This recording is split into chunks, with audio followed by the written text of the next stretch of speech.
கர்த்தர் நல்லவர். நம்ம கர்த்தருடைய வார்த்தைக்கு நேராக செல்லலாம். திருப்பி வாசிக்கலாம். ஏசாயா தீர்க்கதரிசன புஸ்தகம் 43வது அதிகாரம். அதில் 18ஆம் வசனத்தையும் 19ஆம் வசனத்தையும் எல்லாரும் சேர்ந்து வாசிக்கலாங்களா? ஏசாயா 43, 18, 19. முந்தினவைகளை நினைக்க வேண்டாம், பூர்வமானவைகளை சிந்திக்க வேண்டாம். இதோ நான் புதிய காரியத்தை செய்கிறேன், இப்பொழுதே அது தோன்றும், நீங்கள் அதை அறியீர்களா? நான் வனாந்தரத்திலே வழியையும் அவாந்தர வெளியிலே ஆறுகளையும் உண்டாக்குவேன். ஆமேன். தேவன் சொல்றாரு, நம்மளை பார்த்தும் சொல்றாரு, இஸ்ரவேல் ஜனங்களை பார்த்தும் சொல்றாரு, இதோ நான் புதிய காரியத்தை செய்கிறேன், இப்பொழுதே அது தோன்றும். ஆமேன். சரி, நல்லா கவனிங்க. ஒரு வாக்கு தத்துவமானது எப்படி தேவன் நமக்கு கொடுக்கிறார் என்றால், ஒன்று, அந்த சூழ்நிலையில கர்த்தர் அவர்களை விடுதலை ஆக்கும்படிக்கு கொடுக்கிறார். ஆமென். தேவன் வாக்கு தத்துவத்தை எதற்காக கொடுக்கிறார்னா, தேவன் ஒரு கூட்ட மக்கள் அல்லது ஒரு தனிநபர் யாரா வேணா இருக்கலாம், அவர்கள் அந்த சூழ்நிலையிலிருந்து விடுதலை ஆக வேண்டும் என்பதற்காக தான் வாக்கு தத்துவத்தை கொடுக்கிறார். முதல் விஷயம். ஆமென். அதோட கூட அந்த வாக்கு தத்துவம் நின்றது கிடையாது. அந்த வாக்கு தத்துவம் என்ன ஆகுதுனாக்க, அதை விசுவாசிக்கிற எல்லாருக்கும் எந்த காலகட்டத்திலையும் பலிக்கிறது. எத்தனை பேர் விளங்கிக்கிறீங்க? இப்போ இஸ்ரவேல் ஜனங்களுக்கு ஒரு சூழ்நிலையில தேவன் இந்த வாக்கு தத்துவத்தை கொடுத்தாருங்க. அவங்களுக்கு மட்டும்தான் அது வேலை செய்யும்னா இல்லை. இந்த வாக்கு தத்துவத்தை எந்த மனுஷன் எந்த சூழ்நிலையில விசுவாசிச்சாலும் அந்த மனுஷனுக்கு அந்த சூழ்நிலையில இந்த வாக்கு தத்துவம் பலிக்கும். இதுதான் வாக்கு தத்துவம். ஆமென். இன்னும் புரிகிற மாதிரி சொல்லணும்னா, இது ஏற்கனவே இஸ்ரவேல் ஜனங்களுடைய வாழ்க்கையில நிறைய முறை நடந்துருச்சு. இந்த வாக்கு தத்துவம், இதோ நான் புதிய காரியங்களை செய்கிறேன், அது இப்பொழுதே தோன்றும்னு சொன்னது ஏற்கனவே நிறைய முறை நடந்துருச்சு. அது எப்படியெல்லாம் நடந்துச்சுங்கிறது தான் இந்த 3 வாரங்களாக நம்ம தியானிச்சுக்கிட்டு வரோம். ஆமென். ஹல்லேலூயா. போன வாரத்தில் அடாஷா அவங்களுடைய வாழ்க்கையில் எப்படி நடந்துச்சுன்றதை பார்த்தோம் இல்லைங்களா? ஆமென். ஆனால் இந்த வாக்குத்தத்தம் அதோட நின்றது கிடையாது. இந்த 2025 தேவனை நம்பி அவருடைய வாக்குத்தத்தத்தை விசுவாசிக்கிற உங்களுக்கும் எனக்கும் கூட இந்த வாக்குத்தத்தம் பலிக்கும். நல்லா தான் ஒரு ஆமேன் சொல்லாமே. ஹல்லேலூயா. சரி, நான் புதிய காரியங்களை செய்கிறேன்னு சொன்னார் இல்லைங்களா? எது புதிய காரியம்?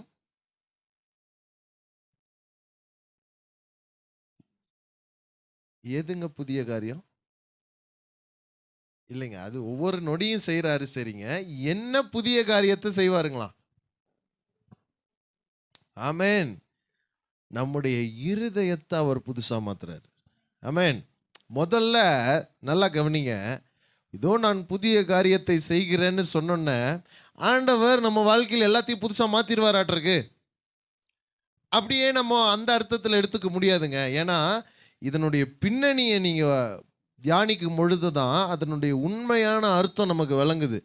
எப்போ நமக்கு புதிய காரியங்கள் நடக்கும், எப்படி தேவன் நம்முடைய வாழ்க்கையில் புதிய காரியங்களை செய்கிறார் என்றால், முதல்ல இங்கே செய்யறதில்ல, முதல்ல இங்கே செய்கிறார். ஆமென். இங்கே மாறாமல் இங்கே மாறாமல் இங்கே மாறாது. உங்கள் பக்கத்தில் இருக்கிறவங்கள பார்த்து சொல்லுங்க, இங்கே மாறாமல் இங்கே மாறாமல் இங்கே மாறாது.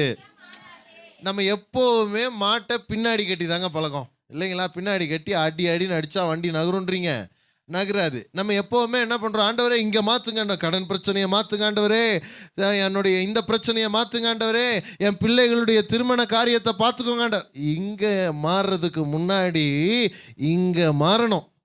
ஆமென். அதனால தான் தேவன் புதிய காரியத்தை எப்படி செய்கிறாருன்னா, முதல்ல நம்ம இருதயத்தை புதுசாக மாற்றுறாரு. இருதயத்தை புதுசாக மாற்றிட்டு இருதயத்தில் இருந்து வருகிறத என்னவா மாற்றுறாருன்னா புதுசாக மாற்றுறாரு. வாழ்க்கையை புதிதாக்குகிறார். எத்தனை பேர் விளங்கிக்கிறீங்க? அல்லேலூயா. அதனால தான் வசனம் இவ்வாறு சொல்லுகிறது, ஒருவன் கிறிஸ்துவுக்குள் இருந்தால் அவன் புது சிருஷ்டியாய் இருக்கிறான். முதல்ல நம்மளை புதுசாக ஒரு சிருஷ்டியாய் மாற்றுகிறார். நம்ம இருதயத்தை புதுசாக மாற்றுகிறார். புதிதான ஆவியினால் நம்முடைய இருதயத்தை நிரப்புகிறார். இதற்கு பிற்பாடு தான் என்ன செய்கிறார்னா, பழையவைகள் எல்லாம் ஒழிந்தன, எல்லாம் புதிதாயினங்கிற அந்த வாழ்க்கையை கொடுக்கிறார். ஆமென். உங்க பக்கத்தில் இருக்கிறவங்களை பார்த்து சொல்லுங்க, உங்க இருதயத்தை புதிதாக மாற்றுகிறார். இதுதாங்க புதிய காரியம். அல்லேலூயா. சரி, இருதயம்னா என்னதுங்க? இருதயம்னா என்னதுங்க? தீர்மானம் எடுக்கிற இடம். அப்புறம் என்னங்க 100ல் 10 கூட சொல்லலை நீங்க. ஆமென். சரி, இருதயம்னா என்னன்னா தீர்மானம் எடுக்கிற இடம், முடிவெடுக்கிற இடம், விரும்புகிற இடம். இது மூன்றுமே என்னதுங்க? இருதயம். அல்லேலூயா. நம்முடைய இருதயத்தை எப்படி காட்ட முடியும்? தீர்மானிக்கிற இடம், அதுதான் இருதயம். முடிவெடுக்கிற இடம், அதுதான் இருதயம். நம்ம எதையெல்லாம் விரும்புகிறோமோ அதுதான் இருதயம். ஆமென். அதை தான் வேத வசனத்தில் இயேசு கிறிஸ்து சொல்றாரு, உங்கள் பொக்கிஷம் எங்கே இருக்கிறதோ அங்கே உங்கள் இருதயம் இருக்கிறது. அப்போ இருதயம்னா என்னது? நம்ம எதை தீர்மானிக்கிறோம், எதை முடிவெடுக்கிறோம், எதை விரும்புகிறோம், இதுதான் இருதயம். ஆமென். அப்போ புதிதான இருதயத்தை கொடுப்பேன்னு சொல்றாருன்னா என்ன அர்த்தம்னா, உங்களை சரியான தீர்மானங்களை எடுக்க வைப்பாராமா, சரியான முடிவுகளை எடுக்க வைப்பாராமா. எப்படி? ஏன்னா ஏற்கனவே நாம சில தப்பான முடிவுகள் எடுத்ததுனால தான் நிறைய தவறான வாழ்க்கையை வாழ வேண்டியதா இருக்குது. நிறைய இடங்கள்ல நாம கஷ்டப்படுறதற்கான காரணம் என்னன்னா நம்முடைய தவறான தீர்மானங்கள் தான். எத்தனை பேர் புரிஞ்சுக்கிறீங்க? புரிஞ்சவங்க ஒரு ஆமென் சொல்லாமே. அல்லேலூயா. அதனால தான் கர்த்தர் என்ன சொல்றாருன்னா, புதிய காரியங்களை செய்கிற இந்த 2025ல் அதை எப்படி செய்கிறேன்னா, நீங்கள் ஏற்கனவே எடுத்திருக்கிற தவறான தீர்மானங்களால், தவறான முடிவுகளால் நீங்கள் இழந்திருக்கிறீங்களே, அதை எல்லாவற்றையும் சரியான தீர்மானங்களால் இந்த வருஷம் நீங்கள் எடுத்துக்கொள்ள போகிறீர்கள், அதை திரும்பவும் பெற்றுக்கொள்ள போகிறீர்கள். அப்படிதான் புதிய காரியத்தை செய்வார். அல்லேலூயா.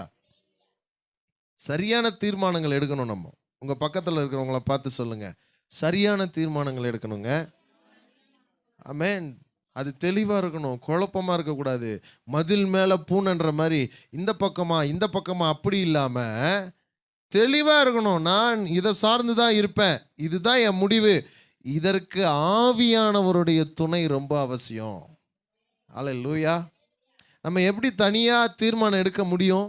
நம்மளால தனியாக தீர்மானம் எடுக்க முடியாதுங்க. அதற்கு ஆவியானவருடைய துணை அவசியம். அதனால தான் ஆவியானவர் சொல்றாரு யாக்கோபு 4:5, நம்மில் வாசமாக இருக்கிற பரிசுத்த ஆவியானவர் நம்மிடத்தில் வைராக்கிய வாஞ்சை உள்ளவராய் இருக்கிறார் என்று வேத வாக்கியம் வீணாய் சொல்லுகிறது என்று நினைக்கிறீர்களா? பரிசுத்த ஆவியானவர் ஒரு வைராக்கியம் கொண்டிருக்கிறார். அது என்ன வைராக்கியம்? இன்னொரு மொழிபெயர்ப்பு சொல்லுகிறது, அல்லது மனித உள்ளத்திற்காக பரிசுத்த ஆவியானவர் பேராவலோடு இயங்குகிறார். என்ன அர்த்தம்? உங்க தீர்மானத்தை, உங்க முடிவை, உங்க விருப்பத்தை அவரோட சேர்ந்து எடுக்கணும்னு ஆவியானவர் இயங்குகிறார். எத்தனை பேர் இருக்கிறீங்க? அல்லேலூயா. ஆனா நம்ம என்ன பண்ணிடுவோம்னாக்க, நம்ம அவரோட சேர்ந்து முடிவெடுக்காம நம்ம முடிவு எடுத்துக்கிட்டு தான் அவர்கிட்ட போவோம். புரிஞ்சவங்க புரிஞ்ச அளவுக்கு ஒரு ஆமென் சொல்லுங்களேன். அல்லேலூயா. ஆண்டவரே எனக்கு இந்த வேலை வேணும் ஆண்டவரே, அப்படி முடிவெடுத்துட்டு தானே தேவன்கிட்ட போகிறோம். ஆண்டவரே எனக்கு இவ்வளோ லோன் வேணும் ஆண்டவரே, அப்படி முடிவெடுத்துட்டு தான் நாங்கள் தேவன்கிட்ட போகிறோம். ஆண்டவரே எனக்கு இந்த மகனோட இல்லை இந்த மகளோட எனக்கு என்ன நடக்கணும், திருமணம் நடக்கணும் ஆண்டவரேன்னு நம்ம ஒரு முடிவு எடுத்துட்டு தானே போகிறோம். இல்லை, அவர்கிட்ட தான் முழு முடிவையும் சேர்ந்து எடுக்கணும். ஆமென். அல்லேலூயா. இந்த ஒரு இருதயம் இருக்கு பாருங்க, நான் அவரோட சேர்ந்து தான் முடிவெடுக்க போறேங்கிற ஒரு இருதயம், அதுதான் புதிய இருதயம். எத்தனை பேர் விளங்கிறீங்க? அவரோட சேர்ந்து நான் முடிவெடுக்க போறேன்ற இருதயம் தான் புதிய இருதயம். ஹல்லேலூயா. புரிஞ்சவங்க புரிஞ்ச அளவுக்கு ஒரு அல்லேலூயா சொல்லலாமே. ஹல்லேலூயா. சரி, எப்படிங்க அவரோட சேர்ந்து முடிவெடுக்க முடியும்? அதற்கு தான் வேதவசனம் சொல்லுகிறது யாக்கோபு 4:6, அவர் அதிகமான கிருபையை அளிக்கிறாரே, தேவன் பெருமை உள்ளவர்களுக்கு எதிர்த்து நிற்கிறார், தாழ்மை உள்ளவர்களுக்கோ கிருபை அளிக்கிறார். ஆமென். யாக்கோபு 4:6 சொல்லப்பட்டிருக்கிறது. ஆமென். பெருமை உள்ளவர்கள்னா யார் பெருமை உள்ளவர்கள்? நம்ம முடிவை எடுத்துட்டு ஆவியானவர்கிட்ட போறோம் பாருங்க, அவங்க தான் பெருமை உள்ளவர்கள். அல்லேலூயா. முடிவே எடுக்காம நீங்க என்ன சொல்றீங்களோ ஆண்டவரே அதை நான் செய்ய போறேன், நீங்க என்ன முடிவு எடுத்திருக்கிறீங்களோ அந்த முடிவுக்கு நான் கீழ்ப்படிய போறேன் அப்படின்னு அவர்கிட்ட போறவங்க தான் தாழ்மை உள்ளவர்கள். ஆமென். நிறைய பேர் என்ன நினைச்சுக்கிறாங்க, ஏழ்மையையும் தாழ்மையையும் தப்பா புரிஞ்சுக்கிறாங்க. நம்ம ஒன்றும் இல்லாதவர்களா இருந்தா நம்ம ரொம்ப தாழ்மை உள்ளவர்கள் இல்லைங்க. நீங்க பரிசுத்த ஆவியானவரோட சேர்ந்து முடிவு எடுக்கலைன்னா நீங்க பெருமை உள்ளவர்கள் தான். எத்தனை பேர் இருக்கிறீங்க? நீங்க பரிசுத்த ஆவியானவர் சொல்லுகிற வார்த்தைக்கு உங்களால கீழ்ப்படிய முடியலன்னா நீங்க பெருமை உள்ளவர்கள் தான். அதைத்தான் சொல்றாரு, தேவன் பெருமை உள்ளவர்களுக்கு எதிர்த்து நிற்கிறார், தாழ்மை உள்ளவர்களுக்கோ கிருபை அளிக்கிறார். அப்படின்னா என்ன அர்த்தம்? அவருடைய வார்த்தைக்கு செவி கொடுத்து அவருடைய வார்த்தைக்கு கீழ்ப்படுகிறவர்களுக்கு அவர் கிருபை அளிக்கிறார். ஆமென்.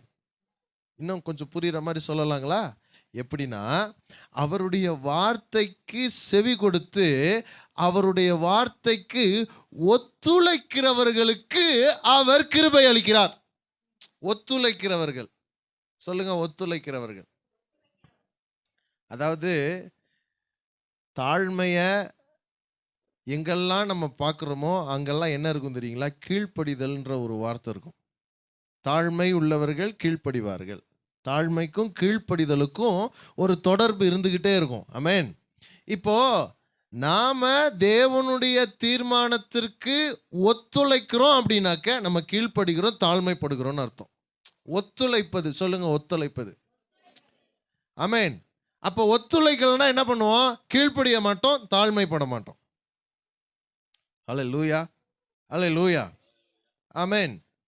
உதாரணத்துக்கு வேத வசனம் இவ்வாறு ஒன்று சொல்லுது, கிரியை செய்யும் விசுவாசத்தில் ஒன்று இருக்கு. நம்ம விசுவாசம் கிரியை செய்யணும். அது எப்படி கிரியை செய்யணுங்கிறத ஆவியானவர் யாக்கோபின் மூலமாக வெளிப்படுத்தி இருக்கிறார். அதில் ஒன்று என்னது தெரியுங்களா? நீங்கள் திருவசனத்தை கேட்கிறவர்களாய் மாத்திரமல்லாமல் அதன்படி செய்கிறவர்களாயும் இருங்கள். என்னங்க? முதல்ல இருந்து சொல்லுங்க. நீங்கள் சொல்லுங்க, வசனத்தை சொல்லுங்க. ஐயோ பாஸ்டர், பக்கத்து வீட்டு பிரச்சனை வேணா ஞாபகத்தில் இருக்கு பாஸ்டர், ஆனால் இந்த வசனம் தான் ஞாபகத்தில் இல்லை பாஸ்டர். இல்லை, பைபிளை க்ளோஸ் பண்ணிட்டு சொல்லுங்க பார்க்கலாம்.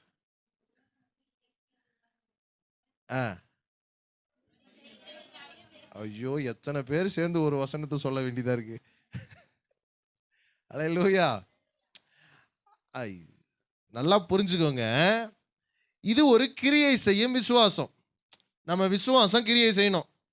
திருவசனத்தை கேட்குறவங்களாம் மாத்திரம் இல்லாமல் அதன்படி செய்யணும். ஆனால் நம்மளால கேட்க தான் முடியுது, ஆனால்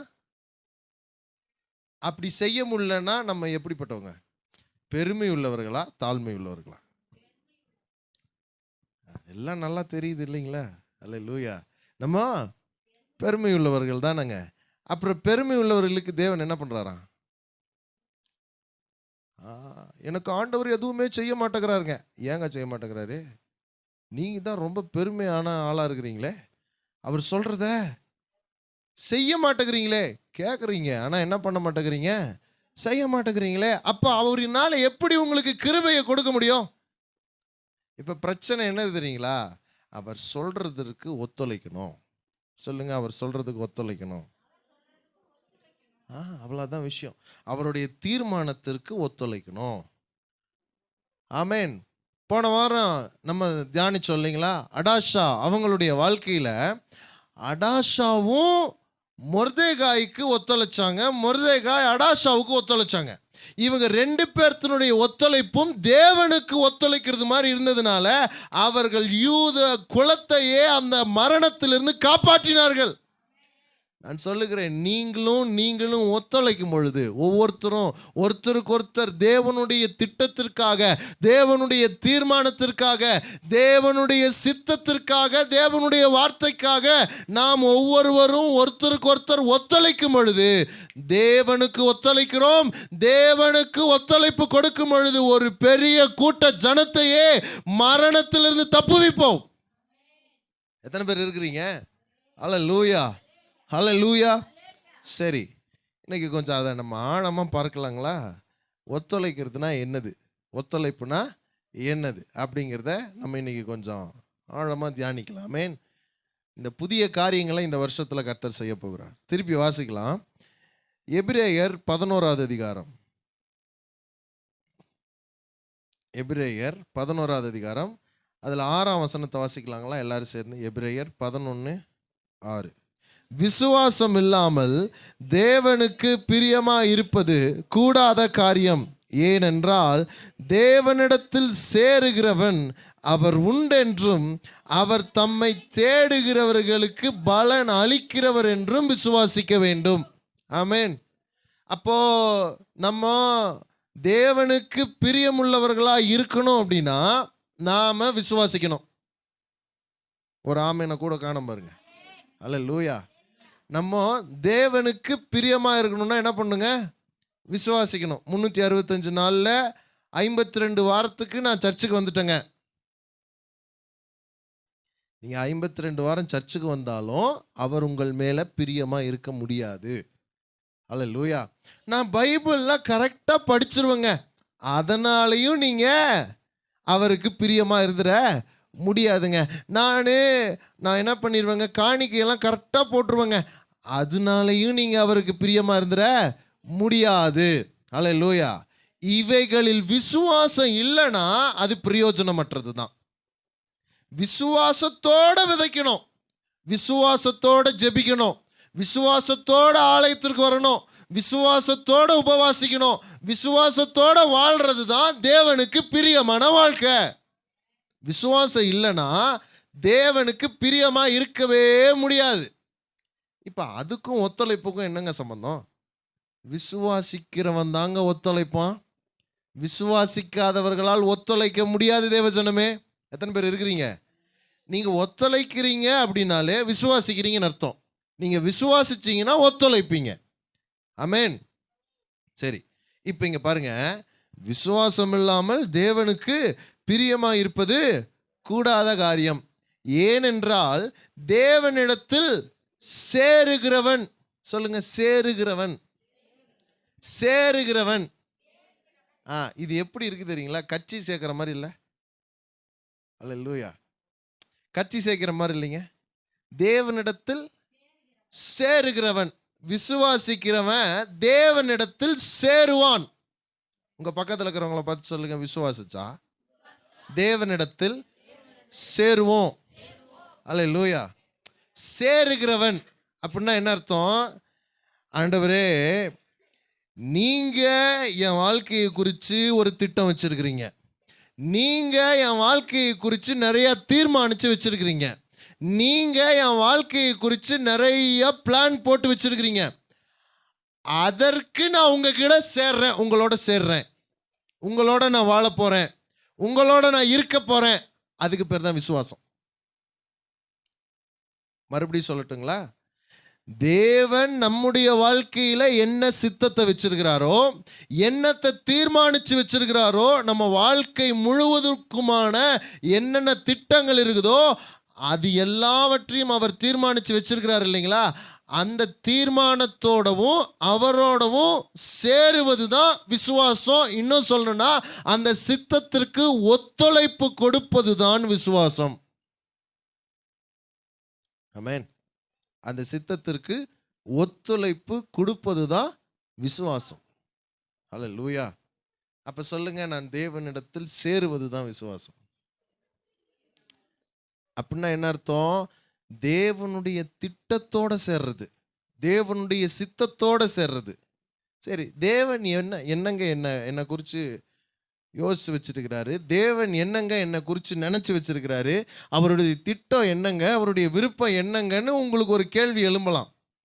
திருப்பி வாசிக்கலாமே. எரேமியா 29வது அதிகாரம்.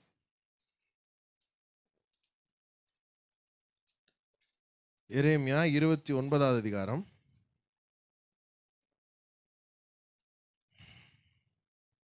அதுல 11ஆம் வசனத்தை வாசிக்கலாங்களா? 29:11. நீங்கள் எதிர்பார்த்திருக்கும் முடிவை உங்களுக்கு கொடுக்கும்படிக்கு நான் உங்கள் பேரில் நினைத்திருக்கிற நினைவுகளை அறிவேன் என்று கர்த்தர் சொல்லுகிறார். அவைகள் தீமைக்கல்ல, சமாதானத்துக்கு ஏதுவான நினைவுகளே. அல்லேலூயா. உங்க வாழ்க்கையை குறித்து அவர் முழுவதுமாக திட்டம் பண்ணி வச்சிருக்கிறாருங்க. அதாவது நீங்கள் எதிர்பார்த்திருக்கும் முடிவை, நீங்க ஒரு முடிவு எடுக்கிறீங்களே, அல்லேலூயா, அந்த முடிவை நான் உங்களுக்கு கொடுக்கும்படிக்கு. அப்படின்னா இதுக்கு முன்னாடி இருக்கிற விஷயத்தையும் நம்ம தியானிக்கணுங்க. நம்ம ஆவியானவரோடு சேர்ந்து எடுக்கிற முடிவை, நம்ம எடுக்கிற எல்லா முடிவும் இல்லை. ஆமென். இருக்கிறவங்க ஒரு ஆமென் சொல்லாமே. நம்ம எடுக்கிற எல்லா முடிவுக்கும் அவர் அப்படியே கொடுப்பேன்னு சொல்ல மாட்டார். நம்ம ஒரு முடிவு எடுப்போம், பக்கத்து வீட்டில் இருக்கிறவனை போட்டு தள்ளணும்னு முடிவு எடுத்தால் என்ன நடக்கும்? அவர் அதை கொடுத்துருவாருன்றீங்களா? அல்லேலூயா. இல்லை, அந்த முடிவுகள் இல்லை, ஆவியானவரோட சேர்ந்து விசுவாசத்தில் எடுக்கிற முடிவுகளை. எத்தனை பேர் புரிஞ்சுக்கிறீங்க?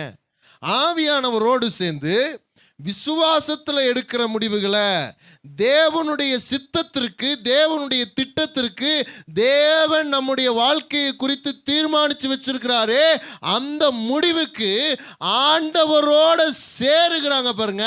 அந்த முடிவை உங்களுக்கு கொடுக்கும்படிக்கு அவர் வைத்திருக்கிற தீர்மானங்கள், அவர் எடுத்து வைத்திருக்கிற முடிவுகள் எல்லாமே சமாதானத்துக்கு ஏதுவானவைகள் தான். ஒன்று கூட தீமைக்கு ஏதுவானது இல்லை. ஆமென். உங்க பக்கத்தில் இருக்கிறவங்கள பார்த்து சொல்லுங்க, ஒன்று கூட தீமைக்கு ஏதுவானது இல்லை, எல்லாமே சமாதானத்துக்கு ஏதுவானவைகளா தீர்மானிச்சு வச்சிருக்கிறாரு. புரிஞ்சவங்க புரிஞ்ச அளவுக்கு ஒரு ஆமென் சொல்லாமே.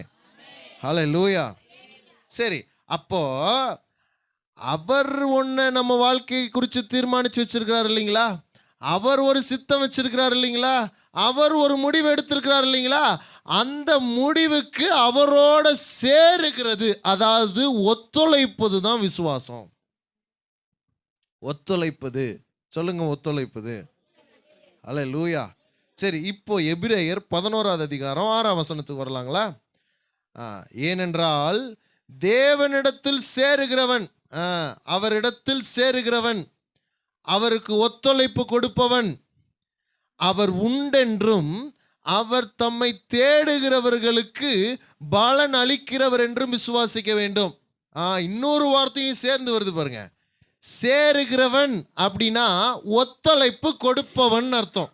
எத்தனை பேர் இருக்கிறீங்க? ஒத்துழைப்பு கொடுப்பவன். ஹலோ, இருக்கிறீங்களா?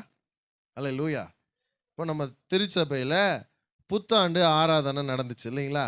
சொன்னோன்னே நிறைய பேர் அதுக்கு சேர்ந்தாங்க. என்ன சேர்ந்தாங்க? ஒத்துழைப்பு கொடுத்தாங்க. எத்தனை பேர் புரிஞ்சுக்கிறீங்க? நிறைய பேர் ஒத்துழைப்பு, நான் இதை செய்கிறேங்க, நான் இதை பண்ணுறேங்க. இப்போ ஒரே ஒரு காரியம்தான், என்னதுங்க? புத்தாண்டு ஆராதனை. இதுக்கு எல்லாரும் நான் இதை பண்ணுறேன், நான் இதை செய்கிறேன், நான் இந்த காரியத்தில் முன்னாடி நிற்கிறேன் அப்படின்னு ஒவ்வொருத்தரும் என்ன பண்ணாங்க? ஒவ்வொரு காரியத்தில் ஒத்துழைப்பு. இதைத்தான் சொல்றாரு, தேவனுடைய திட்டத்திற்கு ஒத்துழைப்பு கொடுப்பவன் அவன் தான் விசுவாசிக்கிறவன். எத்தனை பேர் புரிஞ்சுக்கிறீங்க? ஹல்லேலூயா. சரி, அப்ப சேருகிறவன், அவர் உண்டென்றும் அவர் தம்மை தேடுகிறவர்களுக்கு. ரெண்டாவது தேடுகிறவர்கள்னு வருது பாருங்க. தேடுகிறவர்கள் அப்படின்னா என்ன அர்த்தம்னா, எப்போதுமே தேவனிடத்திலிருந்து நம்முடைய வாழ்க்கைக்கான தீர்மானங்களை அவர்கிட்ட கேட்பவர்கள். ஆண்டவரே, என் வாழ்க்கையில நீங்க என்னத்தை தீர்மானிச்சு வச்சிருக்கிறீங்க? என் வாழ்க்கையை குறித்து உம்முடைய சித்தம் என்ன? என்னுடைய வாழ்க்கையை குறித்து உம்முடைய திட்டம் என்ன? அதை நீங்க எனக்கு வெளிப்படுத்துங்கன்னு அவர்கிட்ட கேட்பது தான் தேடுவது. புரிஞ்சவங்க ஒரு ஆமென் சொல்லாமே. ஹல்லேலூயா. அப்போ எல்லாமே விசுவாசமே எதின் அடிப்படையில் இருக்குன்னா, தேவன் நம்ம மேல வச்சிருக்கிற சமாதானத்துக்கு ஏதுவான நினைவுகளுக்கு ஒத்துழைப்பு கொடுப்பதில் தான் இருக்கு. இருக்கிறவங்கலாம் நிறைய பேர்த்துக்கு ஒரு கேள்வி இருக்கும், என்னதுன்னா, இயேசு கிறிஸ்து தான் எல்லாத்தையும் சிலுவையில் செய்து முடிச்சுட்டாரே, அவர் சிலுவையில் சம்பாதிச்சு முடிச்சுட்டாரே, நமக்காக ரத்தம் சிந்திட்டாரே, நம்மளை உன்னதங்களில் உட்கார வச்சுட்டாரே, ஆனால் என் வாழ்க்கையில் இன்னும் அப்படி இல்லையே. ஏன் இல்லை? ஏன்னா இப்போ அவர் உங்களை குறித்து தீர்மானித்து வச்சிருக்கிற அந்த சமாதானத்துக்கு ஏதுவான முடிவுகளுக்கு ஒத்துழைப்பு கொடுக்கல. என்ன கொடுக்கல? ஒத்துழைப்பு கொடுத்தா அது வந்து சேரும். எத்தனை பேர் விளங்கிக்கிறீங்க? அல்லேலூயா. அப்போ உங்கள் பக்கத்தில் இருக்கிறவங்கள பார்த்து சொல்லுங்க, ஒத்துழைப்பு கொடுங்க, தேவனுக்கு ஒத்துழைப்பு கொடுங்க. இப்போ ஒரு கேள்வி வரும், தேவனுக்கு ஒத்துழைப்பு கொடுக்காம அவரா எனக்கு கொடுக்க மாட்டாரா? கொடுக்க மாட்டாரா? கேளுங்க நல்லா. நாங்கள் கொடுத்தாதான் கொடுப்பாரா அவரு? நாங்கள் ஒத்துழைப்பு கொடுத்தாதான் கொடுப்பாரா? அவருடைய பிள்ளைங்க தானே நாங்கள், எங்களுக்கு கொடுத்தா என்ன? சூப்பராக கேட்குறீங்க. அல்லேலூயா. சரி, உங்கள் பிள்ளைங்க உங்கள் பேச்சை கேட்கலன்னா உங்கள் பிள்ளைங்களுக்கு நீங்கள் மனசார கொடுப்பீங்களா?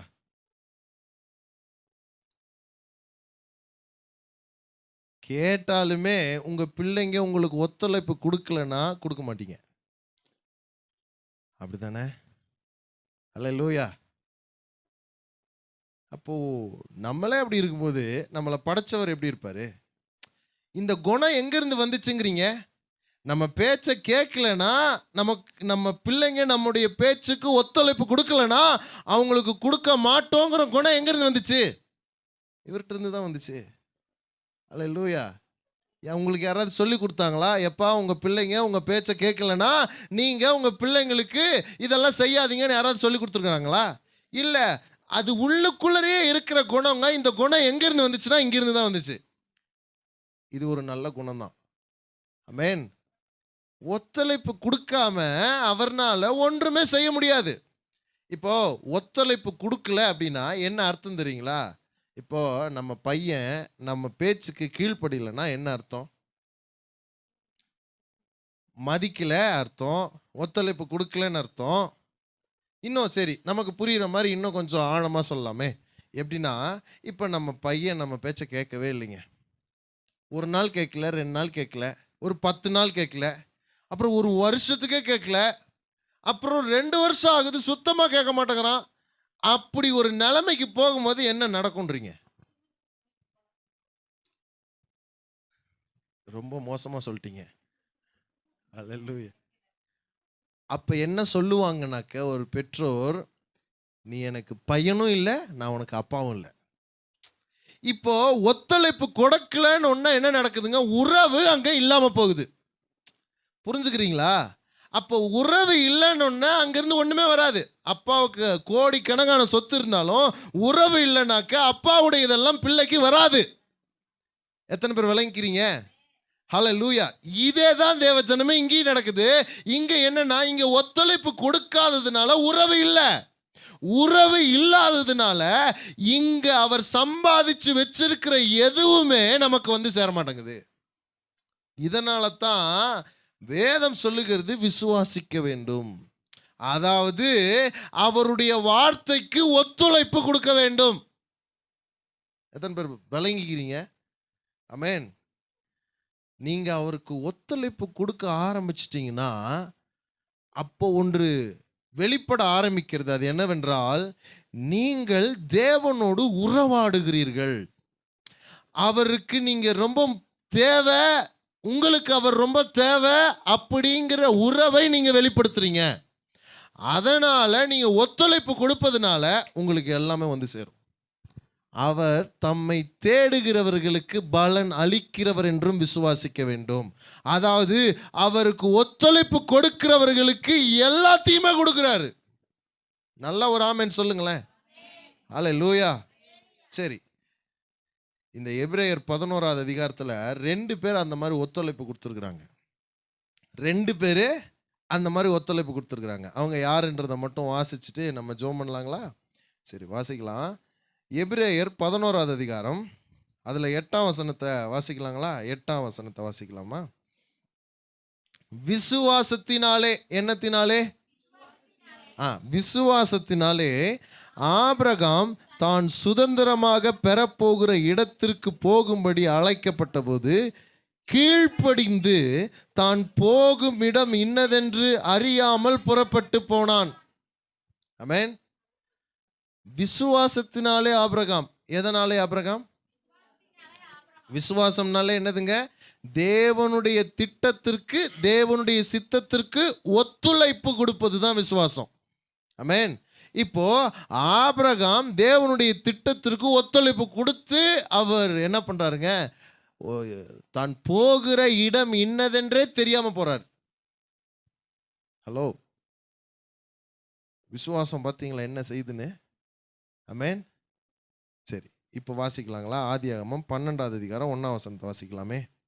ஆதியாகமம் 12:1. எல்லாரும் சத்தத்தை உயர்த்தி வாசிக்கலாங்களா? ஆதியாகமம் 12:1. கர்த்தர் ஆபிரகாமை நோக்கி, நீ உன் தேசத்தையும் உன் இனத்தையும் உன் தகப்பனுடைய வீட்டையும் விட்டு புறப்பட்டு நான் உனக்கு காண்பிக்கும் தேசத்துக்கு போ. எங்க போன்னு சொல்றாருங்க? நான் உனக்கு காண்பிக்கும் தேசத்துக்கு போ அப்படின்னாருங்களா? அந்த தேசத்தை காண்பித்தாரா ஆபிரகாமுக்கு? நீங்க சொல்லுங்க, ஆபிரகாமுக்கு அந்த தேசத்தை காண்பிச்சாருங்களா? காண்பிக்கல. அல்லேலூயா. இப்போ என்ன சொல்றாருன்னா, எப்பா நீ உன் இனத்தையும் உன் தேசத்தையும் உன் தகப்பனுடைய வீட்டையும் விட்டு நான் உனக்கு காண்பிக்கும் தேசத்துக்கு போ அப்படிங்கிறார். இப்போ இதெல்லாம் விட்டுற ஆண்டவரே, நீங்க ஒரு தேசத்தை காண்பிப்பேன்னு சொன்னீங்களே, அந்த தேசம் எது? லண்டனா, அமெரிக்காவா, இல்லை ஆப்பிரிக்காவா? எது ஆண்டவரே சொல்லுங்க. சொன்னீங்கன்னா நான் போறேன் ஆண்டவரே. கண்டிப்பா ஒரு மனுஷனா இருந்தா அப்படி தானே கேட்டிருப்பாங்க. அல்லேலூயா. ஆனா ஆபிரகாம் என்ன பண்றாரு பாருங்க, ஆண்டவரே எனக்கு அதெல்லாம் தெரியாது, நீங்க என்னை குறித்து ஒரு திட்டம் வைத்திருக்கிறீர், நீர் என்னை குறித்து ஒரு சித்தம் வச்சிருக்கிறீங்க, அந்த சித்தம் நிச்சயமா நன்மைக்கு எதுவானதா தான் இருக்கும். நீங்க காண்பிக்கிற தேசம் எதுன்னு சொல்லலைனாலும் நான் காலடி எடுத்து வச்சு போவேன். அதுதான் விசுவாசம். எத்தனை பேர் இருக்கிறீங்க? நீங்க காண்பிக்கிற தேசம் இதுதான் நீங்க சொல்லலைனாலும் என் மேல நீங்க வச்சிருக்கிற திட்டம் பெருசு, அது சமாதானத்துக்கு ஏதுவானவைகள், அதனால அந்த தேசத்தை நான் அறியாமல் இருந்தாலும் நான் நடப்பேன், நீங்க சொன்னால் நான் அதை செய்வேன். அந்த ஒத்துழைப்பு கொடுக்குறாருங்க ஆபிரகாமு. அதனால தான் ஆபிரகாம் விசுவாசத்தின் தந்தை என்று அழைக்கப்படுகிறார். எத்தனை பேர் இருக்கிறீங்க? ஹல்லேலூயா, ஹல்லேலூயா. நல்லா புரிஞ்சுக்கோங்க. அப்பா வீட்டை விட்டுரு, உன் தேசத்தை விட்டுரு, உன் இனத்தை விட்டுரு, எல்லாத்தையும் விட்டுட்டு நான் உனக்கு காண்பிக்கிற தேசம், அது பேர் சொல்ல ஊர் சொல்ல போன்ட்டாரு. இல்லை, உங்களை இப்படி சொல்றாருன்னு வச்சுக்கோங்களேன். உங்ககிட்ட இப்படி சொல்றார், ஏப்பா உன் தேசத்தை விட்டுரு, இந்தியாவை விட்டுரு, தமிழ்நாட்டை விட்டுரு, உன் இனத்தை விட்டுரு. உன் இனம் எது? தமிழ், அதுதானங்க இனம். அதையும் விட்டுரு, தமிழையும் விட்டுரு, எல்லாத்தையும் விட்டுரு, உன் அப்பா வீட்டையும் விட்டுரு. அப்படின்னா என்னதுங்க? பாரம்பரியம், கலாச்சாரம், தலவாழை இலையெல்லாம் மறந்துடு. அல்லேலூயா. சாரி கட்டுறதையெல்லாம் மறந்துடு. எல்லாத்தையும் விட்டுட்டு நான் உனக்கு ஒரு தேசத்தை கொடுப்பேன், அந்த தேசத்துக்கு நீ போ அப்படின்னு ஆண்டவர் உங்ககிட்ட சொல்றாரு. நீங்க என்ன பண்ணுவீங்க? என்ன பண்ணுவீங்க? எல்லாம் சரி ஆண்டவரே, எங்க போகணும்னு சொல்றீங்க? இருக்கிறவங்க எல்லாம் ஒரு ஆமென் சொல்லுங்க பார்க்கலாம். எல்லாம் சரி ஆண்டவரே, எங்க போக சொல்றீங்க? இதெல்லாம் விட்டுட்டு போறது கஷ்டமாச்சே. இங்க தான் தேவஜனமே விசுவாசம் வெளிப்படும். ஆமென். எப்படின்னா ஆண்டவரே நீங்க என்ன ஒரு தேசத்துக்கு போக சொல்றீங்கன்னா என்னை கொண்டு ஏதோ பெரிய காரியங்களை செய்ய நீங்க திட்டம் வச்சிருக்கிறீங்க. நீங்க அந்த தேசத்தை சொல்றீங்களோ சொல்லலையோ, அந்த அந்த ஊர் பேர் எனக்கு தெரியுதோ தெரியலையோ, நீங்க போக சொல்றீங்களா, நான் போறேன். ஒத்துழைப்பு இருக்கிறீங்களா? ஒத்துழைப்பு. இந்த ஒத்துழைப்பு கொடுக்கும் பொழுதுதான் தேவனால் நம்ம வாழ்க்கையில புதிய காரியங்களை செய்ய முடியும். ஒத்துழைப்பு கொடுக்காமல் தேவனால் நம் வாழ்க்கையில புதிய காரியங்களை செய்ய முடியாது. புரிகிற மாதிரி சொல்லணும்னா, விசுவாசிக்காம நாம் தேவனிடத்திலிருந்து எதையும் பெற்றுக்கொள்ள முடியாது. இருக்கிறவங்களாம் அல்லேலூயா. நீங்க 365 நாளும் இரவும் பகலும் ஜெபிக்கலாம், விசுவாசிக்கலனா ஒண்ணுமே நடக்காது. ஆமென். இங்க வேதத்துல இப்படி சொல்லப்படல, ஜெபம் இல்லாமல் தேவனுக்கு பிரியமாய் இருப்பது கூடாத காரியம்னு சொல்லப்படல. வேதம் என்ன சொல்லுதுன்னா, விசுவாசம் இல்லாமல் தேவனுக்கு பிரியமாய் இருப்பது கூடாத காரியம். நல்லா புரிஞ்சுக்கோங்க. நீங்க ஜெபிக்கலாம், ஆனா விசுவாசம் இல்லாம ஜெபிச்சீங்கன்னா பலன் இல்லை. ஆனா விசுவாசத்தோட ஜெபிச்சீங்கன்னா பலன் இருக்கு. எத்தனை பேர் புரிஞ்சுக்கிறீங்க? அல்லேலூயா. ஆபிரகாம் அப்படிதாங்க தேவனுக்கு ஒத்துழைப்பு கொடுக்குறாரு. ஆமென். சரி, இன்னும் கொஞ்சம் புரிய வைக்கலாங்களா? ஆபிரகாம் மேல தேவன் வச்சிருந்த திட்டம் என்னன்னு அதே ஆதியாகமம் 12வது அதிகாரத்துல நாம 7ஆம் வசனத்தை வாசிக்கலாங்களா? ஆதியாகமம் 12:7. கர்த்தர் ஆபிரகாமுக்கு தரிசனமாகி, எல்லாரும் வாசிக்கலாமே, எல்லாரும் சத்தத்தை உயர்த்தி வாசிக்கலாமே. ஆதியாகமம் 12:7. கர்த்தர் ஆபிரகாமுக்கு தரிசனமாகி, உன் சந்ததிக்கு இந்த தேசத்தை கொடுப்பேன் என்றார். போதுங்க. உன் சந்ததிக்கு இந்த தேசத்தை கொடுப்பேன் என்றார். எந்த தேசம்? இல்லை, எந்த தேசம்? ஆண்டவர் எல்லாத்தையுமே மறைச்சு மறைச்சு சொல்ற மாதிரி இல்லை. அல்லேலூயா.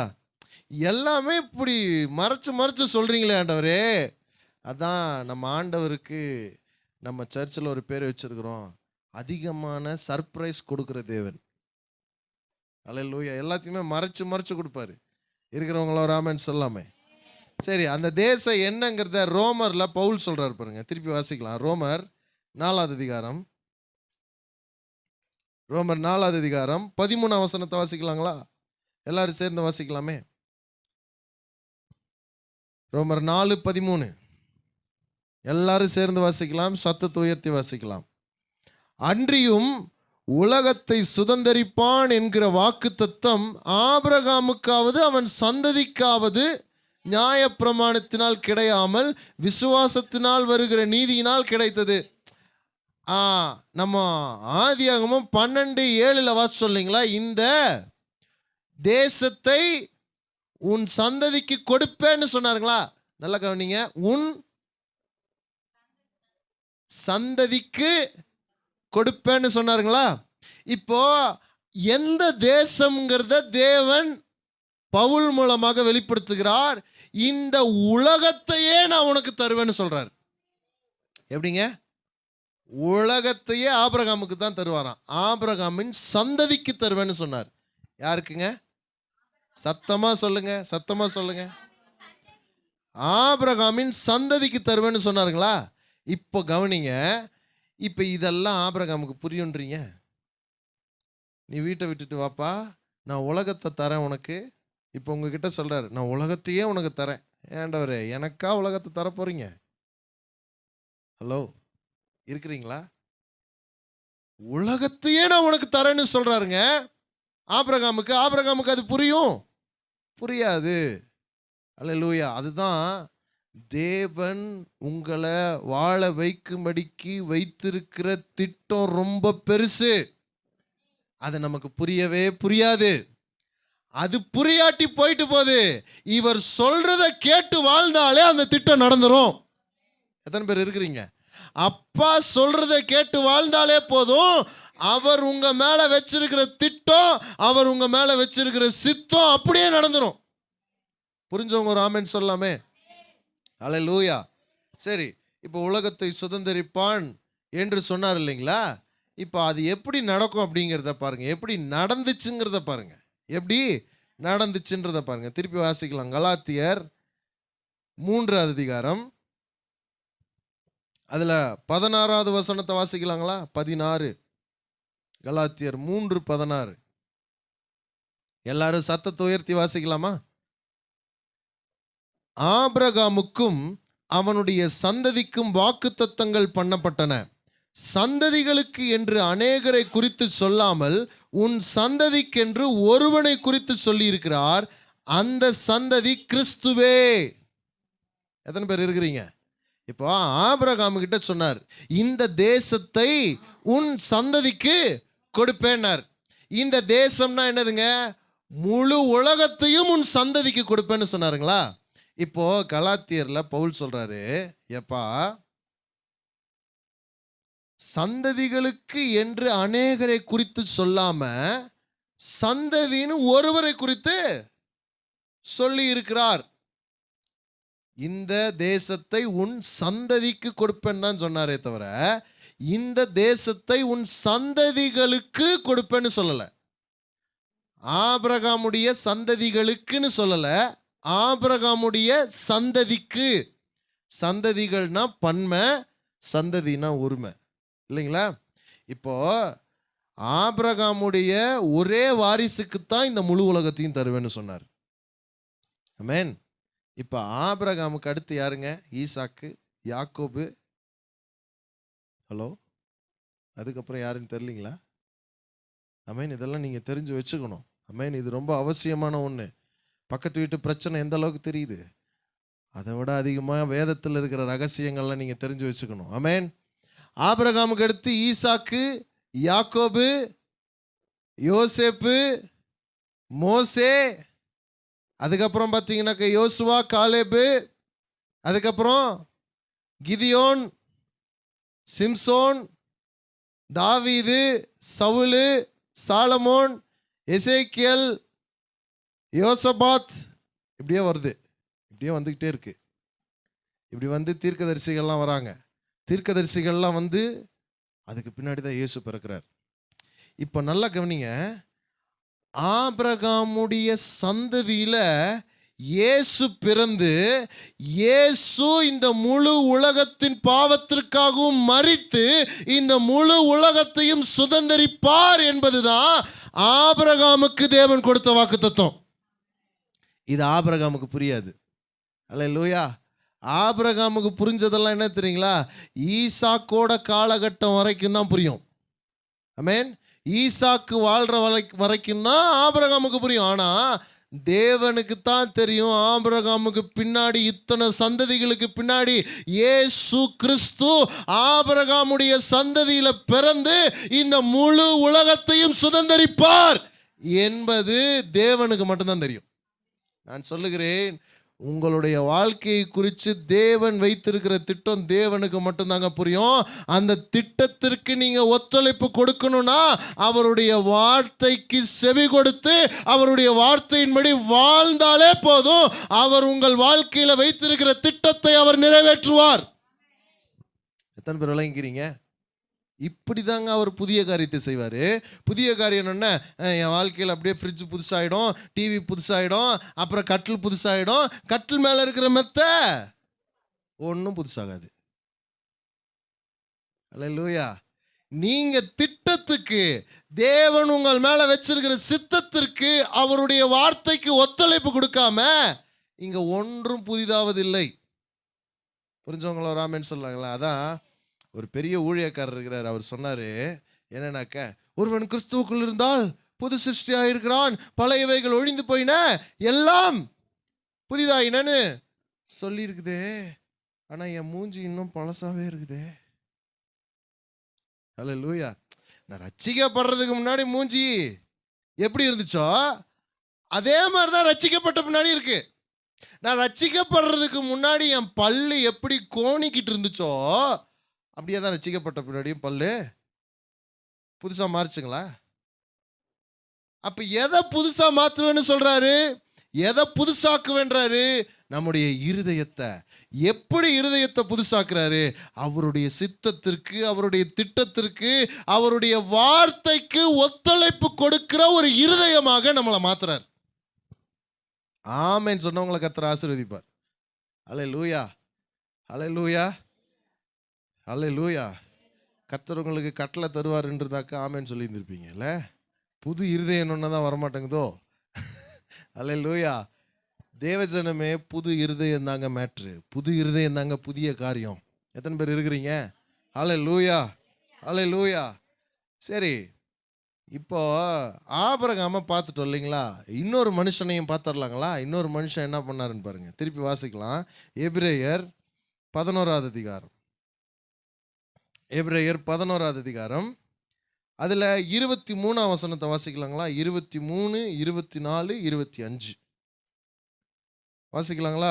மோசே பிறந்தபோது அவனுடைய தாய் தகப்பன்மார் அவனை அழகுள்ள பிள்ளை என்று கண்டு விசுவாசத்தினாலே ராஜாவினுடைய கட்டளைக்கு பயப்படாமல் அவனை 3 மாதம் ஒளித்து வைத்தார்கள்.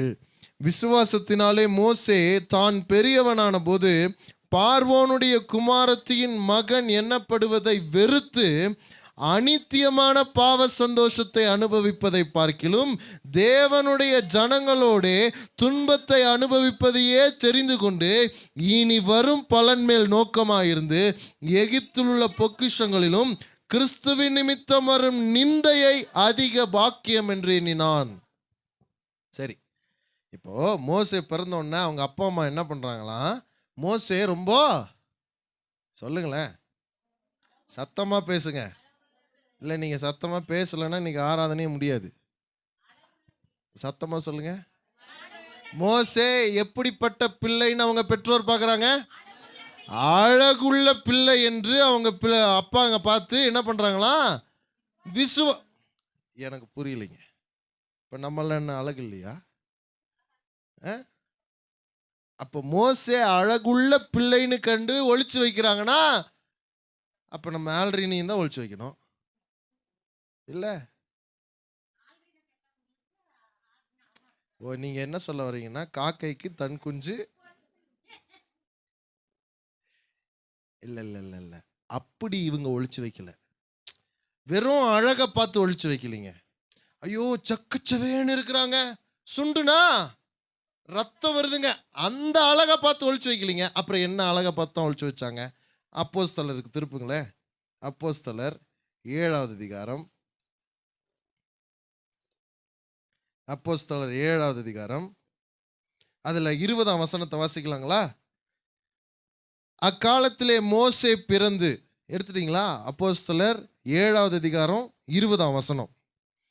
அக்காலத்திலே மோசே பிறந்து திவ்ய சௌந்தரியம் உள்ளவனாய் இருந்து 3 மாதம் அளவும் தன் தகப்பன் வீட்டிலே வளர்க்கப்பட்டான். எத்தனை பேர் புரிஞ்சுக்கிறீங்க? திவ்ய சௌந்தரியம் உள்ளவன். திவ்ய அப்படின்னா தேவனுடைய அழகு உள்ளவன் அர்த்தம். எத்தனை பேர் இருக்கிறீங்க? பிள்ளைகளை பார்க்கும்போது அவங்களுடைய வெறும் அழகை பார்க்காம தேவன் அவங்க மேல வச்சிருக்கிற திட்டத்தை பார்க்கணும். தேவன் அவங்க மேல வச்சிருக்கிற நோக்கத்தை பார்க்கணும். இதை அவங்க பெற்றோர்கள் பார்த்தார்கள். இதுதான் திவ்ய சௌந்தரியம், திவ்ய அழகு, தேவனுடைய அழகு. மோசேயின் மேல இருந்த தேவனுடைய அழகை அவங்க அப்பா அம்மா பார்த்தாங்களாம். நல்லா கவனிங்க. 430 வருஷம் அடிமைத்தனத்தில் இஸ்ரவேல் ஜனங்க இருக்கும் பொழுது மோசேயினுடைய அப்பா அம்மா மோசேயின் மேல இருக்கிற அழகை எப்படி பார்த்தாங்கனாக்க, தேவன் என்னுடைய பிள்ளையை கொண்டு 430 வருஷம் அடிமைத்தனத்திலிருந்து இந்த இஸ்ரவேல் ஜனமாகிய எங்களை மீட்டு ரட்சிக்க போகிறார் என்பதை தன்னுடைய பிள்ளையின் மேல பார்த்தார்களாம். அதனால தான் ஒழிச்சு வச்சாங்க. அதனால தான் பார்வோனுடைய அந்த சங்காரத்திற்கு தன்னுடைய மகனை காப்பாற்றணும்னு சொல்லி ஒழிச்சு வச்சாங்க. எத்தனை பேர் இருக்கிறீங்க? நிறைய வேத வல்லுநர்கள் சொல்றாங்க என்னன்னு சொல்லிட்டு, இந்த மாதிரி மோசே தேவனுடைய அழகை உடையவன் என்பதை தேவன் அவங்க அப்பா அம்மாக்கு தரிசனமா காமிச்சிருக்கிறாருங்களாம். எத்தனை பேர் இருக்கிறீங்க? உங்க பிள்ளைகளை நீங்க எப்படி பாக்குறீங்க? இந்த தடிமாடுக்கு அப்படியா, இல்லை இந்த தண்டச்சோறுக்கு அப்படியா, இல்லை இந்த எரும மாடுக்கு நீங்க எந்த அழகை பார்க்குறீங்களோ உங்க பிள்ளை அதே அழகுல வளரும். எரும மாடா பார்த்தீங்கன்னா அந்த அதே அழகுல தான் வளரும். சிலர் பன்னியா பார்க்குறாங்க, சிலர் தண்டசோரா பார்க்குறாங்க, சிலர் தடிமாடா பார்க்குறாங்க. ஆனா மோசே அவங்க பிள்ளைய எப்படி மோசேயுடைய அப்பா அம்மாங்க அவங்க பிள்ளைய எப்படி பார்த்தாங்கன்னா, தேவன் அவங்க பிள்ளைய எப்படி பார்த்தாரோ அப்படி பார்த்தாங்க. அல்லேலூயா. இன்னையிலிருந்து உங்க பிள்ளைகளை எப்படி பார்க்க போறீங்க? தேவன் உங்க பிள்ளைகளை எப்படி பார்ப்பாரோ அப்படி பார்க்கணும். அல்லேலூயா. சரி, விசுவாசம் எது தெரியுங்களா? தேவன் உங்க பிள்ளைங்க மேல என்ன திட்டத்தை, என்ன நோக்கத்தை, என்ன தீர்மானத்தை வச்சிருக்கிறாரோ அதன் அடிப்படையில் உங்க பிள்ளைகளை வளர்ப்பது தான் விசுவாசம். அப்படின்னா என்ன அர்த்தம்? தேவனுடைய திட்டத்துக்காக உங்க பிள்ளைகளை வளர்க்கும்படி அவருக்கு ஒத்துழைப்பு கொடுப்பது தான் விசுவாசம். புரிஞ்சவங்க ஒரு ஆமென் சொல்லாமே. இப்போ மோசேயோட அப்பா அம்மா தேவனுக்கு ஒத்துழைப்பு கொடுக்குறாங்க. யாருக்கு ஒத்துழைப்பு கொடுக்குறாங்க? எப்படி ஒத்துழைப்பு கொடுக்குறாங்க? தேவனுடைய திட்டம் நடக்கணுன்றதுக்காக மோசேய அவர்கள் கண்ணும் கருத்துமா வளர்க்கிறார்கள். இருக்கிறவங்களா ஒரு ஆமென் சொல்லாமே. அதுக்கப்புறம் என்ன நடந்துச்சுங்கிறத நீங்கள் வீட்டில் போய் வாசிச்சு பாருங்க. அவங்க பார்வோனுடைய குமாரத்தி என்ன பண்ணாங்கன்னாக்க மோசேய சுதந்திரமாய் வளர்க்கும்படிக்கு மோசேய வளர்க்கறதற்கு அவங்க அப்பா அம்மாக்கே சம்பளம் கொடுத்து வளர்த்தாங்கங்க. நீங்கள் மட்டும் உங்கள் பிள்ளைய தேவனுக்காக வளர்க்கணும்னு, தேவனுடைய திட்டத்திற்கு வளர்க்கணும்னு ஒத்துழைப்பு கொடுத்து பாருங்க, உங்கள் பிள்ளைக்கு வர வேண்டிய அத்தனை ஆசீர்வாதங்களும் வந்து சேரும். இப்படி சொன்னாலாம் புரியாதுல்ல. நீங்க மட்டும் தேவனுடைய திட்டத்திற்கு ஒத்துழைப்பு கொடுத்து உங்க பிள்ளைகளை வளர்த்தீங்கன்னா உங்க பிள்ளைங்களுடைய ஃபீஸை கர்த்தரே கட்டுவார். இந்த ஆமேனுக்கெல்லாம் ஃபீஸ் கட்ட முடியாது. ஹல்லேலூயா, ஹல்லேலூயா. நல்லாதான் ஒரு ஆமேன் சொல்லுங்களேன். இதுக்கும் கட்ட முடியாதுங்க. சரி, இன்னொரு ஒரு வாய்ப்பு கொடுக்குறேன். ஹல்லேலூயா. நீங்க தேவனுடைய திட்டத்திற்கு ஒத்துழைப்பு கொடுத்து உங்க பிள்ளைகளை வளர்த்தீங்கன்னா உங்க பிள்ளைகளுடைய ஃபீஸ்ல இருந்து எல்லாத்தையும் அவரே பார்த்துக்குவார். ஹல்லேலூயா, ஹல்லேலூயா, ஆமென். அதற்கு உதாரணம் உங்க முன்னால நிற்கிறேன் நான். ஹல்லேலூயா. அது எப்படிங்க? நான் பெருமையாக தான் பேசுவேன். இந்த தாழ்மையெல்லாம் நான் பேச மாட்டேன். ஏன்னா எங்கள் அப்பாவெல்லாம் நான் பெருமையாக பேசுகிறேன். நான் எங்கள் அப்பாவுடைய திட்டத்திற்கு என்னை ஒத்துழைச்சு எங்கள் அப்பா அம்மா என்னை வளர்த்ததுனால என்னுடைய தேவைகளெல்லாம் அவரே சந்திச்சாருங்க. ஹல்லேலூயா. என்னுடைய பைபிள் காலேஜில் நீங்கள் பார்த்தீங்கன்னா அப்பா அம்மாங்க ஒரு செமஸ்டருக்கே வெறும் 500 ரூபா தான் அனுப்புவாங்க.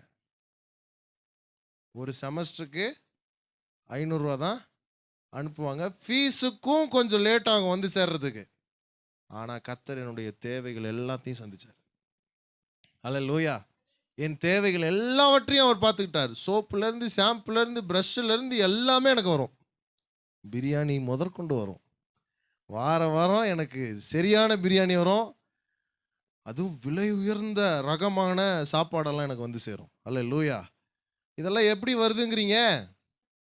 தேவனுடைய திட்டத்தில் வளர்க்கிறதுக்கு எங்கள் அப்பா அம்மாங்க தேவனுக்கு ஒத்துழைச்சாங்க. இருக்கிறவங்க ஒரு ஆமென் சொல்லாமே. ஹல்லேலூயா. இப்போ எபிரேயர் 11வது அதிகாரம் 24ஆம் வசனத்தையும் 25, 26 வாசிக்கலாங்களா? விசுவாசத்தினாலே மோசே தான் பெரியவனான போது பார்வோனுடைய குமாரத்தின் மகன் என்னப்படுவதை சொல்லுங்க வெறுத்து அனித்தியமான பாவ சந்தோஷத்தை அனுபவிப்பதை பார்க்கிலும் தேவனுடைய ஜனங்களோட துன்பத்தை அனுபவிப்பதையே தெரிந்து கொண்டு, சொல்லுங்க தெரிந்து கொண்டு, இனி வரும் பலன் மேல் நோக்கமாயிருந்து எகிப்தில் உள்ள பொக்கிஷங்களிலும் கிறிஸ்துவின் நிமித்தம் வரும் நிந்தையை அதிக பாக்கியம் என்று எண்ணினான். இதுக்கு பெருதாங்க ஒத்துழைப்பு கொடுப்பது. அதாவது நம்முடைய விருப்பங்களை வெறுத்து தேவன் நம்மளை வாழ வைக்க வேண்டும் என்று ஒரு விருப்பம் கொண்டிருக்கிறாரே, அந்த விருப்பத்திற்கு ஒத்துழைப்பு கொடுத்து அந்த விருப்பத்தை தெரிந்து கொண்டு வாழ்கிற அந்த வாழ்க்கை தாங்க விசுவாச வாழ்க்கை. எத்தனை பேர் இருக்கிறீங்க? ஹல்லேலூயா. அப்படி வாழ்ந்து பாருங்க, உங்களுடைய தேவைகள் எல்லாத்தையுமே தேவனே சந்திப்பார். ஆமென். அல்லேலூயா. எப்படி புதிய காரியத்தை செய்வாரு?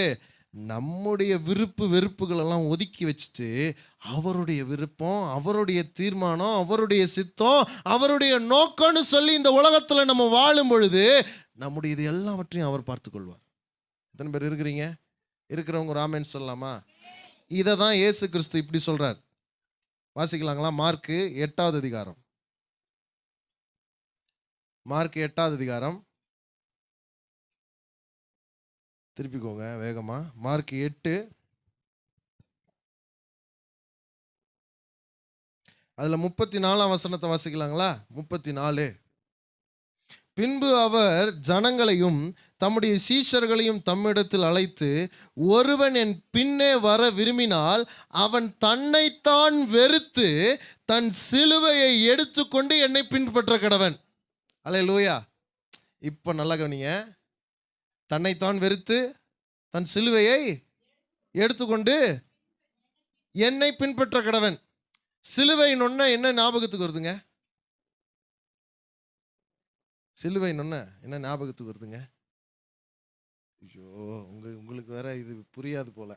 சரி, இதே வேற ஒரு சபையில கேட்டிருந்தோம்னா, ஏன்னா உங்களை கர்த்தர் அப்படி வளர்த்துருக்கிறாரு, அதெல்லாம் தெரியாமையே வளர்த்துட்டாரு, பரவாயில்ல. இதே வேற சபையில போய் இதை காமிச்சிருந்தா, பாடுகள் ஐயா, உங்களுக்கு தெரியாதுங்க.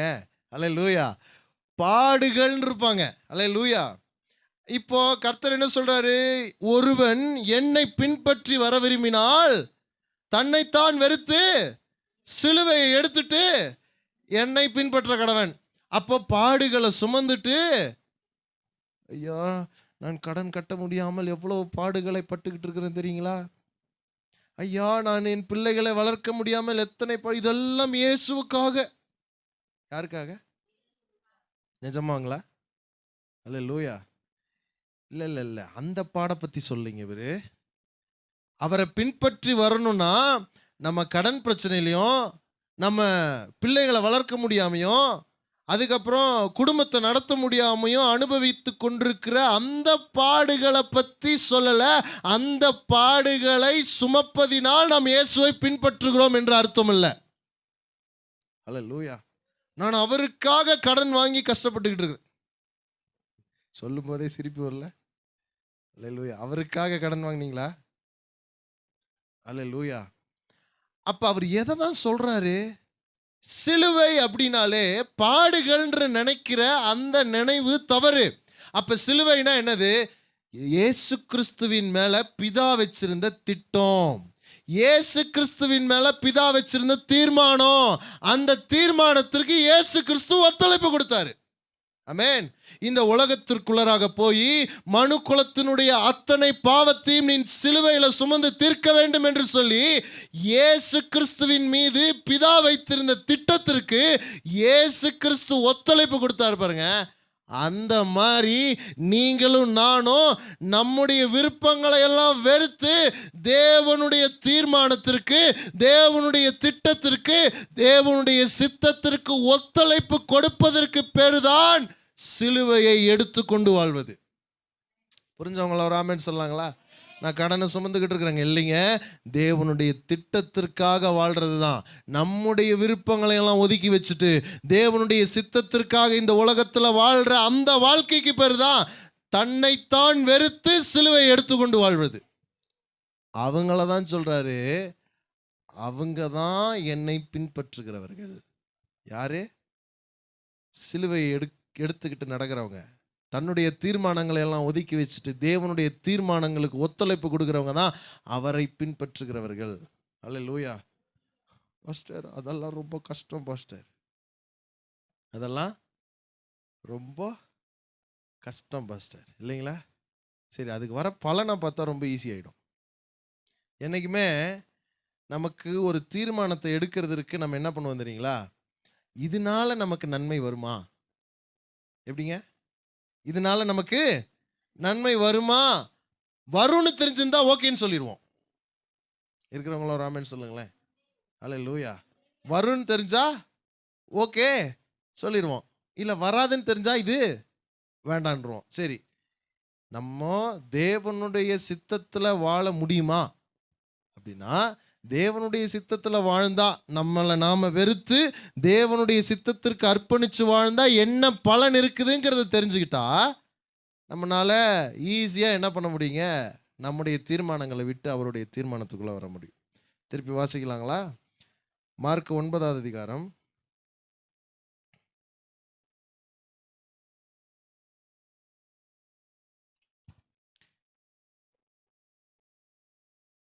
10வது அதிகாரம் 28ஆம் வசனத்தை வாசிக்கலாங்களா? மார்க் 10:28, 29.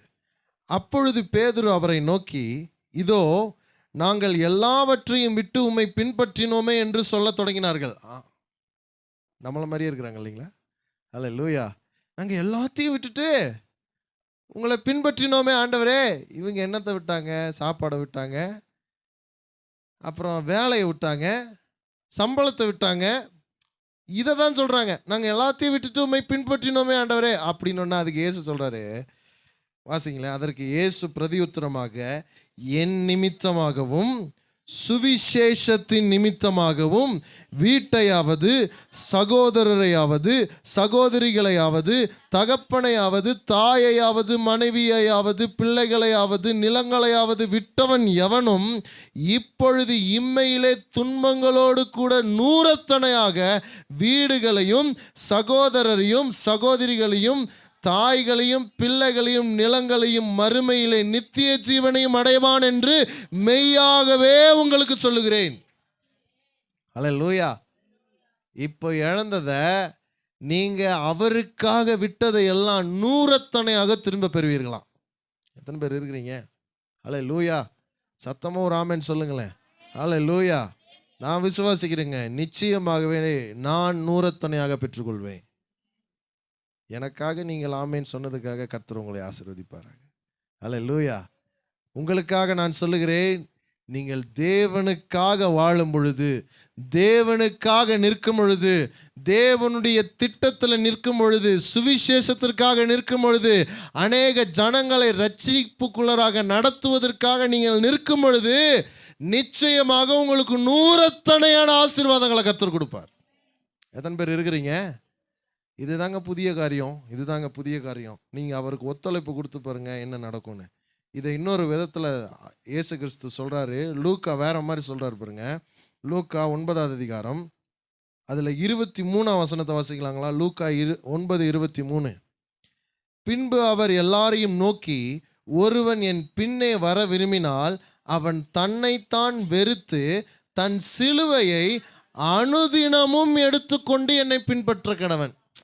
இங்க இன்னொரு வார்த்தை வருது, என்னன்னாக்கா அனுதினமும். சொல்லுங்க, அனுதினமும். டெய்லியும் தினம் அவருடைய திட்டத்துல அவருடைய தீர்மானத்துல வாழ அர்ப்பணிக்கிற மனுஷன்தான், அதாவது ஒத்துழைக்கிற மனுஷன்தான், அந்த விசுவாசத்துல வாழ்ற மனுஷன்தான் அவருக்கு பிரியமானவன். எத்தனை பேர் புரிஞ்சுக்கிறீங்க? அல்லேலூயா. அவருடைய திட்டத்தை புரிஞ்சுக்காம, அவருடைய சித்தத்தை புரிஞ்சுக்காம, அவருடைய வார்த்தைக்கு செவி கொடுக்காம கூட நம்மளால ஜெபிக்க முடியுங்க. ஹலோ, இருக்கிறீங்களா? இருக்கிறவங்க ஒரு ஆமென் சொல்லுங்க. எப்படின்னா, அப்பா சொல்றத புரிஞ்சுக்காம எப்ப பாரு அப்பா 10 ரூபா கொடு, 20 ரூபா கொடு, 40 ரூபா கொடு, இப்படி கேட்டுக்கிட்டே இருக்க முடியும். கேட்கலாமா? கேட்க முடியாதுங்களா? கேட்டுக்கிட்டே இருக்கலாம். ஆனா இதே அப்பா என்ன செய்ய விரும்புகிறாருன்றத புரிஞ்சுக்கிட்டு அதை நம்ம செஞ்சோம்னா அப்பா கேட்காமையே நமக்கு எல்லாத்தையும் கொடுப்பார். விளங்குனவங்க ஒரு ஆமென் சொல்லாமே. இதை தாங்க விசுவாசம்னு சொல்றோம். விசுவாசம் என்ன பண்ணுது தெரியுங்களா?